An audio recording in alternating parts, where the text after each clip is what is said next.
この動画は、ストーリーの途中です。最初から見たい場合は、概要欄またはチャンネルページの再生リストからご視聴ください。なお、外国語に対応した字幕をつけておりますが、自動翻訳ですので、精度が低いことをご理解ください。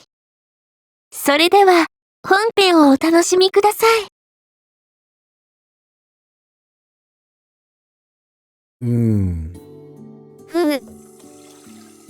その言い方はあれか。やっぱり、いい家のお嬢様で、いい名付けがおって、それに反対して飛び出したっていう感じながら、学園を卒業したらあなたは結婚するのよ。嫌よ、そんなの。私は私で行きたいわって。で、飛び出したはいいものの、親も結局帰ってくるって分かっとるから、連れ戻すこともせず。で、なんか今のうちに好きなことさせときやって言って、転校させ、ちょっと頭を冷やしなさいっていう。なんかそんな感じなんだろうな、きっと。だから、最初から存在しない選択肢だものっていうのは、きっとそういうことだよな。これまでのストーリーから言ってのこの発言は、きっとそういうことなんじゃないかな。もう結婚相手はすでに決まっとるから恋愛もへったくれもないんだぜ、みたいな。そんな感じなんかな。だって、なんか、最愛の人と死別しましたみたいな、そういう話って、さすがにこの年齢ではありえんねえか。重すぎるやん。夕飯の皿洗いをしつつ、一息。恋か。あら、おじさんもどうしたん？自分の名字ささやいて。自分の名字をつぶやいてどうしたおじさん。女性陣が盛り上がっていたので、自分から何か言うことはなかった。でも、正直なところ、俺もよくわかっていない。興味がないってことはないはず。女の子に興味がないわけもなく、人並みに興味はあるし、性的なものだってそれなりに、知識は仕入れている。エッチなことが嫌いなわけもない。あんなおっぱいが目の前にあって手も出せないようなやつが何を言ってるんだ。とはいえ、それは欲望の話であって、恋愛とは違う。好き、というだけなら、両親や祖父母、姉さんや霊だって、好き、と言ってしまっていい。それが特別な、映画や小説で語られる、恋愛、かと言われれば違う。変わるのか、好き、から、恋、に。like からラブへ。いつも通り、今の生活が続くと思っていた。姉さんと長席の食事を食べ、茶屋街のいろんな人の手伝いをして過ぎていく。それが当たり前だった。けど、何か変化が起きているんだろうか。黒姫さんが転校してきた、霊が同じ部屋にいる。同じ、ではない、少しずつ、変わっている。それなら、誰かに恋をすることも。恋愛。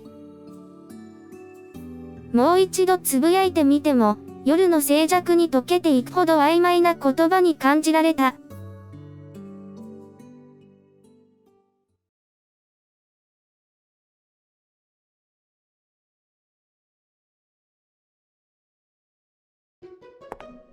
もうすぐ中間テストね。今日は姉さんとレイと、のんびりお茶を楽しんだ後、3人で一緒に登校する。お、登校できるレベルにまで来たか。おー、いいね。君の甘え度も知りたいな。もうそんな時期か。しろしろ、文化祭を来月に控えているものの、その前に横たわる難敵だ。黒姫さんが転校してきたり、霊が同居人になったり、いろいろあっても変わらず時は進むのだ。霊はテスト勉強どうなんだ？どうとは？以前、俺が一緒に登校した時と同じように、落ち葉を拾って眺めていた霊が振り返る。テスト勉強をはかどってるのかなと思って。学園でやっています。その方が効率的ですし。わかる。学校だと周りの誘惑が少ないし、友達と勉強できるから身が入るよね。誰かと勉強はわかりませんが、周りに誘惑はありませんね。そっか、学園と家で勉強三昧はすごいな。かなり勤勉なのかもしれない。いえ、家では勉強しません。それで大丈夫なのか。学園で勉強したところで、下校時間もあるし、そんなに長時間勉強できそうにないけど。なぜダメなのですか？テストは今まで学んだ内容と、その応用からしか出ません。授業と復習をしっかりすれば困ることはありません。そうよ。継続は力なりって言うし。姉さんも毎日コツコツやるタイプなので同意しかないのだろう。成績いいんだろうな、二人とも。しまった、俺がアウェーだ。例は姉さん側のタイプか。いや、喜ばしいことだけど。黒姫さんはどうなんだろうな。前にスラスラと問題を解いたところから察するに、かなりできる気がする。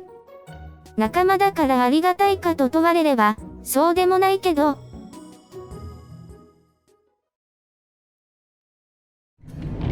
おはよう。教室に入れば、黒姫さんはまだ来てない。俺より早く来てることが多かったのだけど。どうした？おはよう、黒姫さん、まだ来てないんだ。そういや、この時間に来てないのは珍しいな。珍しいと言っても黒姫さんが引っ越してきて、そこまで日数は経ってない。今日はたまたま遅いのかもしれない。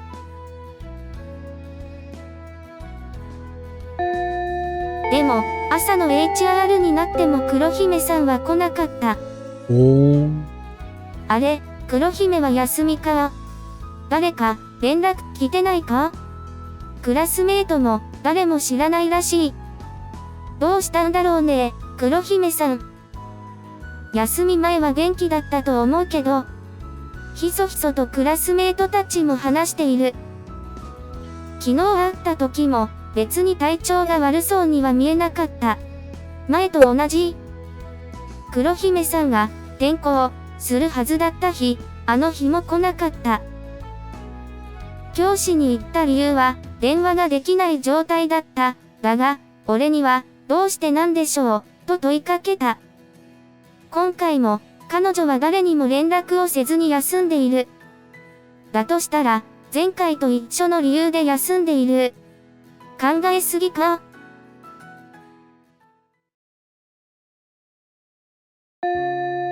放課後は、教室にて宝泉やフッチーと中間テスト勉強を。他にも何人か集まって勉強をしている。はあ、辛い。体を動かせないのが辛い。頭を動かせと言われてもね。どうして僕は脳筋なのに筋肉を鍛えるように頭を鍛えられないんだ。自分で脳筋って言うか？フッチーがノートの前でうなっている。俺も勉強が得意というわけでもないし、好きでもないから気持ちはわかる。ほれほれ、見てやってんだから手を動かせ。あと少しやったら今日は終わりにしてやっぞ。意外と言えば失礼だが、宝泉は勉強ができる。テスト前は教えてもらうことが多い。詰め込み教育は悪だ。テスト前の一夜漬けの方が邪悪だと思うがね、俺は。しかし黒姫さん、結局お休みだったね。そうね、何かあったのかな。手続きで電話できない状態って前は言ってたけど、また、そういうのかしらね。ああ、こんなことなら連絡先、聞いておけばよかったわ。ああ、そっちも、私も、普段、持ち歩かないから今持ってない、って聞きそびれたよ。このご時世に、スマホを持ち歩かないなんて、考えられないわ。やべえ、妹もおるしな。近くで勉強していた女子たちが、そんな話をしている。皆が心配するぐらい馴染んだということだろう。でも、誰も連絡先、知らないんだな。前に感じた、壁、のようなものを、俺だけでなく、女子たちにも作っている。どうして？そうする理由がない。皆の役に立ちたい、と黒姫さんは言っていた。つまり仲良くなりたいということだ。なぜ、連絡先を教えてないのか、たまたまなのか、何か理由があるのか。黒姫さんが秘密にする理由。おーい、ペンを動かさないといつまで経っても終わんねえぞ。ごめん。黒姫さんへの思考は脇に寄せ、ノートと向かい合った。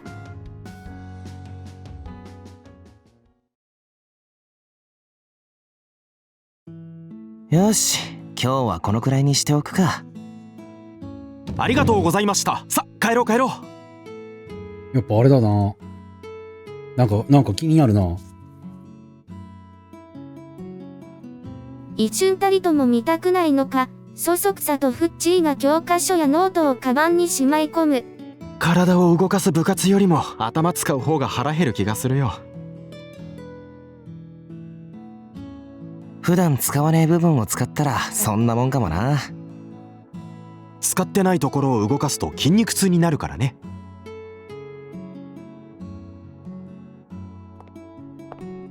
廊下へ出ると、校舎全体が茜色に染まっていた。まだ、他のクラスには学生が残っているのか、声が聞こえる。もし、これが無人になったら、なんか食ってから帰るか。どうする？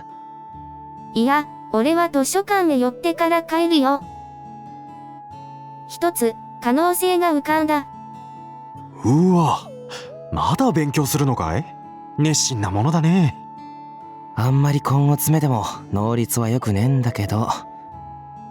無理せず、やるよ。ごめんね。そうしてくれ。そんじゃな。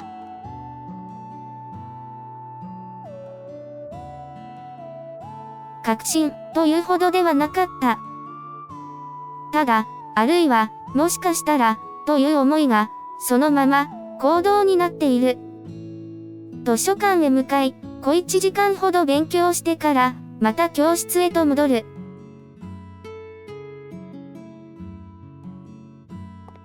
静かになったな。少し前の喧騒が嘘のように学内は静かだ。これで、状況は一緒。黒姫さんは俺に、休んだ理由を、どうしてなんでしょう、と問いかけた。教師に言った理由ではなく、その言葉通り、別の理由であったのなら。夕暮れの教室。誰もいなくなったはずの教室へ入る。自分の席の隣、黒姫さんの席を見る。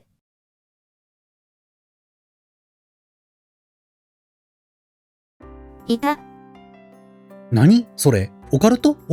幽霊か何か？あの日と同じように、机に突っ伏している人物、特徴的な長いポニーテールが、揺れている。どういうこと？嘘だよ。予想通りであっても、本当にいるとなると、戸惑いが隠せない。緊張でこわばった筋肉を深呼吸で無理やり弛緩させ、黒姫さんに近づく。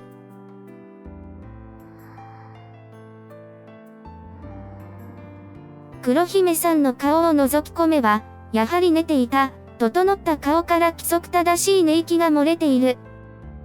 どうして？一体、何の理由でこうしているんだ？気配を察したのだろうか、黒姫さんがみじろぎすると、うっすら瞳を開ける。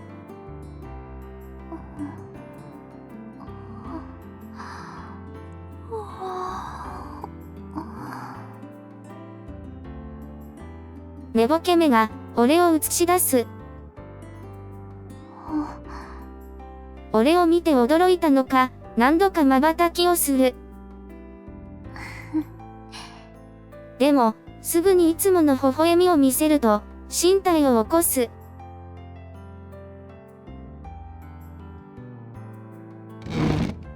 すごいですね。何が？私がいるの、わかったんですか？予想はしたけど、まさか本当にいるとは思わなかった。ですか。私は予想しやすいんでしょうか？まさか、全くわからない。どうしてなんだ？どうしてなんでしょうね。以前と同じ答え。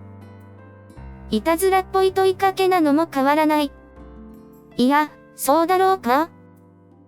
この笑みに苦いものがあるように見えるのは、俺の気のせいなんだろうか？連絡、また取れなかったみたいだし、何か大変なことにでも巻き込まれたのかと思った。そういうことはありません。でも、ご心配をおかけしたのなら申し訳ないです。謝るけど、理由を話すことはない。まさか、はぐらかしてるわけじゃなくて、自分でも理由がわからない。そっか。黒姫さんを責めたいわけじゃない。これは、俺の中に生まれた、可能性の答え合わせをしたようなもの、俺のエゴだ。病気とかじゃない。元気だと思います。なら、いいや。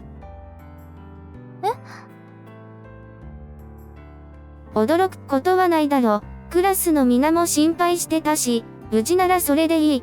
皆さんが？それは、もっと驚くことじゃないだろう。そうですね。よかったです。今までの、こわばった笑顔ではなく、安堵の微笑みを見せてくれる。心配させて、よかった、もないもんだ。でしたね。ごめんなさい。皆を嫌ってるわけでもなさそうだ。そんなの決まってる。考えすぎだ。明日は、普通に学園に来るんだろう。はい、そうします。そうします。わかった。あんまり遅くなったら家族の人も心配するだろうし、帰ろう。そうですね。小さくうなずくと、帰る支度を始める。結局、理由はわからないままだ。だが、黒姫さん自身が、どうしてなんでしょう、と問いかけるぐらいだ。答えられないもの、なのかもしれない。だとしたら、無理に聞くことに意味はなかった。どういうことどういうことどういうことどういうことどういうことどういうことどういうことどういうことどういうこと？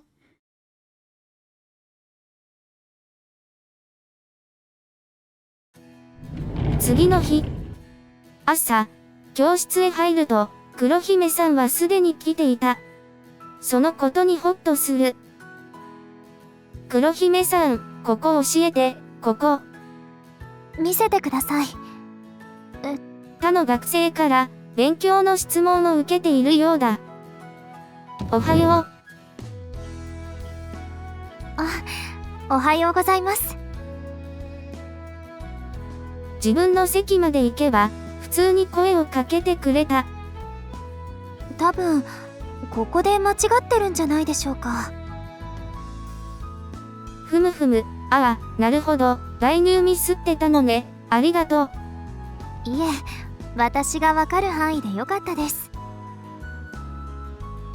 謙遜するなあ、そうそう、昨日さ、来ない上に連絡もなかったから、びっくりしたよ。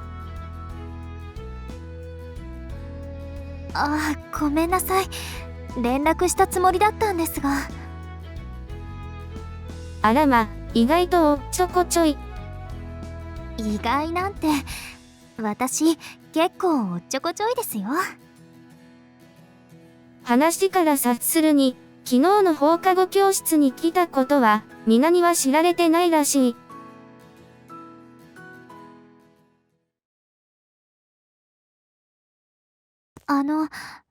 少しいいですか？ほん。休み時間？トイレに行き、戻る途中で、黒姫さんに声をかけられる。甘えですか？よくわかりません。いいけど、どうしたの？いえ。黒姫さんがあたりを見回し、周りに人がいないことを確認すると声を潜める。昨日のこと、皆さんに話してないんですか？昨日、私が学園に来たことを誰も知らないようでしたので。話してほしかった。そんなつもりじゃ。あ、そっか。今の言い方だとそういう意味にも聞こえますよね。そうそう。うなずいたけど、実は正しくない。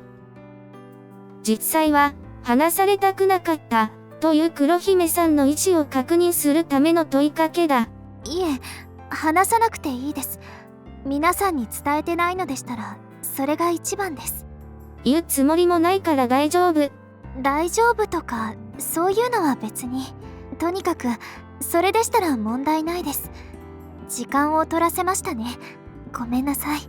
休み時間も終わりますし、教室へ戻りましょう。一足先に教室へ入っていく黒姫さんの背中を見送る。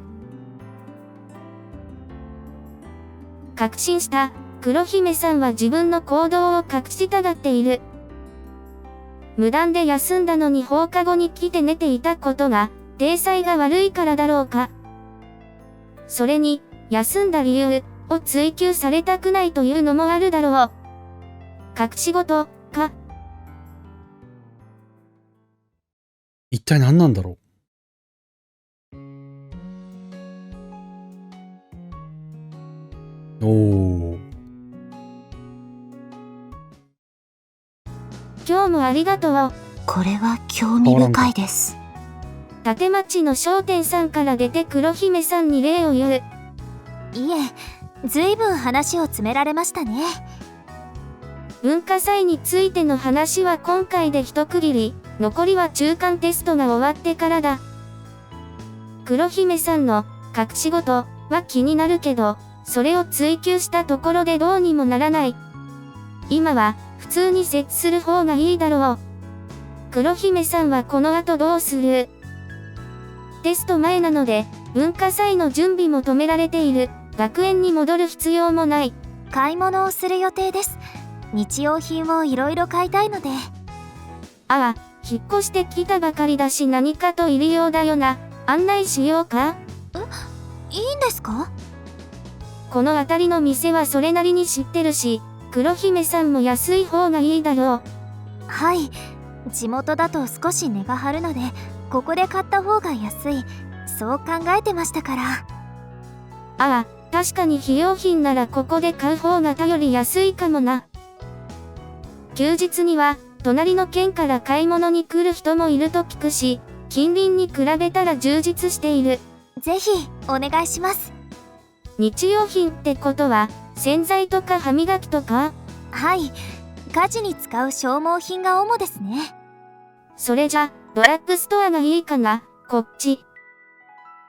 近くにいつも使ってる店があるから、そこへ案内する。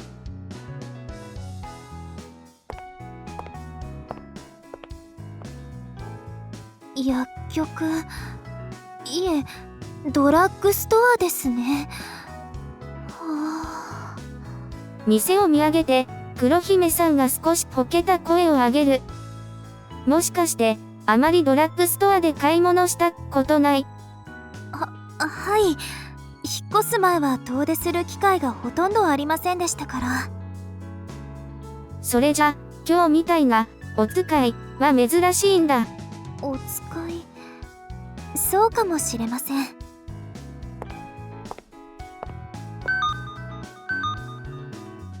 種類、ものすごい量ですね。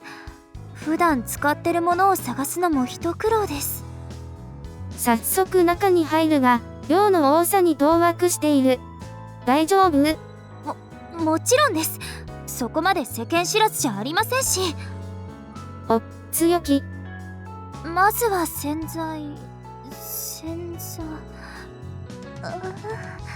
周りを見回し、その物量に早くもおろおろ。上に、種類分けしたプレートがあるから。そうですね。下を向きすぎてました。洗剤。あそこです。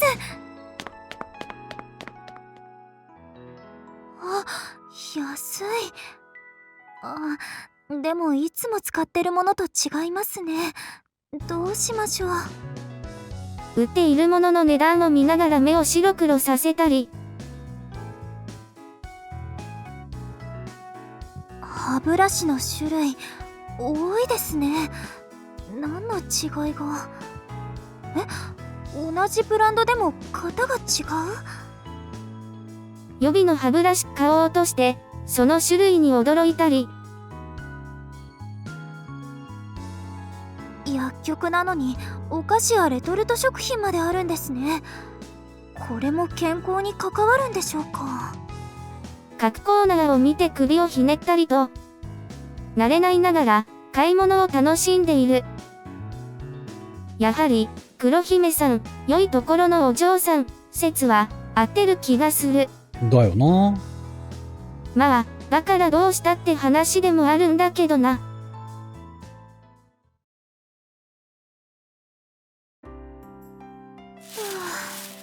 ありがとうございます。ドラッグストアは誘惑の多いお店ですね。危うくあれもこれもと買いそうになりました。その誘惑に勝てたんだから偉いよ。俺は無駄遣いすることあるし。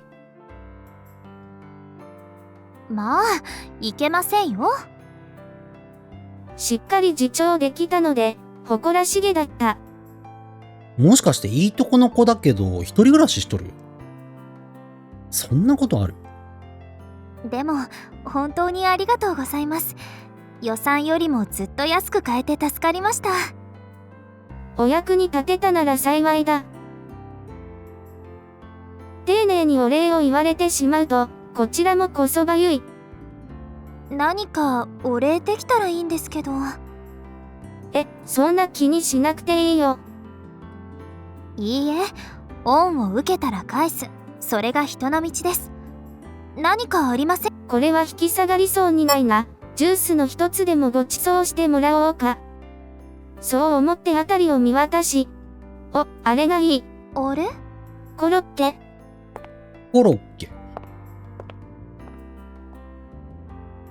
はい、どうぞ。店先で揚げているコロッケを2つ買ってもらい、1つを黒姫さんへ渡す。これ、私の分ですか？せっかくだから、一緒に食べよう。一緒に？一緒に。これはいまいちな反応。また、ナンパなやっこ、って思われたか？テーブルも椅子もありませんし、お持ち帰りで食べるんじゃないんですか？あたりをキョロキョロ見渡し、首をかしげる。ああ、そういうことか。コロッケは揚げたてが一番だから、ここで立ち食い。立ち食？お嬢様だー。おう、もしかしてと思ったけど、立ち食いも慣れていないらしい。大丈夫、この近くで食べる分には問題ないから。そうなんですか？でも、そういうのがダメだったら、無理に食べなくていい。じっと黒姫さんがコロッケを見ている。ダメではないです。こういうのも挑戦ですから。何か決意をした様子だ。そこまで重たい話をしたつもりはなかったんだけど。揚げたて、まさしくホクホクですね。熱いから気をつけて、マム、父。いったそばからやけどしてませんか？大丈夫、大丈夫、ほかほかを食べるのがうまいんだけど、もう少し消えました方が良さそうだ。気をつけてくださいね。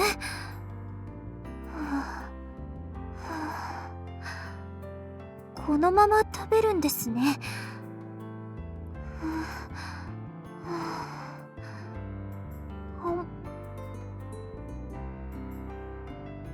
黒姫さんもよく、してから、小さくかぶりつく。そもそも、かぶりつくことも未経験なのかもしれない。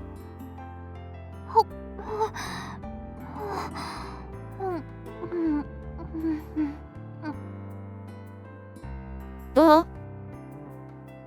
はい。不思議な感じです。味よりも体験の方が感想としてはこれも初めて？はい。初めてですね。